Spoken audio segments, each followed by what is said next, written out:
Let's talk about diplomatic solutions for the Niger situation. We have seen that the two tribes are the same, and the two borders are the same, not forgetting that if Nigeria think it has a strong army, they should interfere. Nigeria's army is one of the weak in West Africa. Karatu boys from Mali under the age of 24 and 25 came to Nigeria and formed an organization which is an extremist group called Boko Haram, with the propaganda that Western education is a crime. Their propagation was that in the whole of Nigeria, nobody should go to school. Of course, that is not possible. That's why they are called extremist groups. When they kidnapped the Chibok girls and lodged them in Adamawa province on the Cameroon border, they lured the Nigeria army and enclaved them. They almost finished the Nigeria army.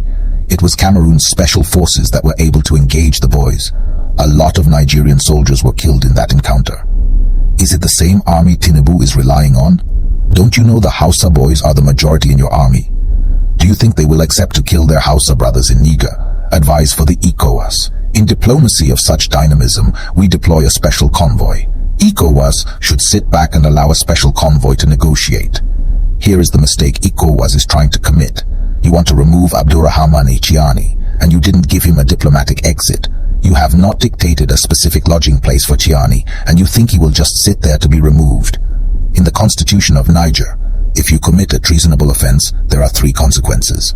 Either they cut your throat, stone to death, or firing squad. So far as Tchiani has conducted a coup, he has directly caused a treasonable offense. So if ECOWAS wants him to hand over power to Bazoum, what will happen to him after handing over? ECOWAS must answer this. Dirty politic. The ideal solution is to recruit a special convoy to negotiate their exit and give Tchiani assurance that nothing of a sort will happen to him after handing over power. Mr. Tinubu, you and your ECOWAS haven't given him that diplomatic option, and you want him to willingly hand over power. Do you really take Tchiani for a fool? Now, Tchiani throws a challenge. ECOWAS invade and let me kill Bazoum, and then you kill me afterwards. ECOWAS, are you ready for such a move? In the first place, we don't have a standby force called the ECOWAS Army. In fact, the ECOWAS Army existed once. They were coordinators. A certain Abacha, a certain Babangida, and ECOMOC made a coordinated effort to intervene when there was a genocide in Liberia. Even with this, it was Nigeria that brought money for the intervention. ECOWAS had nothing. So ECOWAS has no army. Now the question is, whose army is ECOWAS mobilizing to enter Niger, and where will they pass to go to Niger? Is this dirty politic or clean politic? Comment below. Guinea has declared support for Niger. Mali and Burkina have opened up for Niger. These 4 forces are ready to face ECOWAS mobilized force, if indeed they are able to mobilize. Not forgetting that Niger has the strongest army in West Africa and the second biggest army force apart from Nigeria.